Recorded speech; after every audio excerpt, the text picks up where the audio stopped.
ஏன்னா அந்த படத்தை நான் விட்டு கொஞ்ச நாளாக தான் நான் பார்த்தேன். இருந்தாலுமே படம் எனக்கு தெரிஞ்சு ஓரளவுக்கு பரவாயில்லப்பா அப்படிங்கிற மாதிரி இருந்துச்சு. அதுவும் கஜராஜ் சார்லாம் பார்க்கும்போது அவரை லீட் ரோலை வச்சு ஒரு படம் பண்ணியிருக்காங்க அப்படிங்கிறப்போ கண்டிப்பாக அது ஆக்ஷன் கிரைமாக தான் இருக்கும் அப்படிங்கிறது படம் பார்க்கும்போதே தெரிஞ்சுது. அதேமாதிரி படத்தில் ஃப்ளாஷ்பேக்கில் வர்ற அவர் பொண்ணாகட்டும், அவர் பொண்ணுக்கு ஃப்ரெண்டாக வந்திருக்குமாகட்டும், அந்த பொண்ணோட ஃப்ரெண்டுக்கு ஹஸ்பண்டாக இருக்கிற ஆனந்தராக்காகட்டும், அவங்களுமே கொடுத்த கேரக்டர் நல்லா பண்ணியிருக்காங்க. பட் இருந்தாலும் ஃப்ளாஷ்பேக் அவ்வளோ தூரம் எழுத வேண்டியதில்லை அப்படிங்கிறது எனக்கு படம் பார்க்கும்போது என் மனசில் தோணுச்சு. அதை இங்கே மென்ஷன் பண்ணுவோம்ல, அதான் மென்ஷன் பண்ணேன். சரி, வேற அப்படின்னு சொல்லி பார்த்தோம்னா நம்ம வினோத் ஜேடி நடிச்சிருப்பாரு ஒரு போலீஸ் அதிகாரி. இவரை வந்து நம்ம எங்கே பார்த்தோம் அப்படின்ட்டு பார்க்கும்போது மீசிய முறுக்கு படத்தில் பார்த்துருப்போம். மீசிய முறுக்கு படத்துக்கு அப்புறம் இவர் இப்போ தாண்டா பார்க்குறோம்.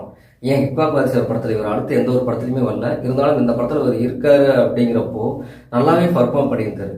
ஏன்னா படம் ஃபுல்லாகவே வந்து ஒரு போலீஸ்காரரா, ஒரு ஃபீலிங்ஸ் இருக்கிறவரா, எந்த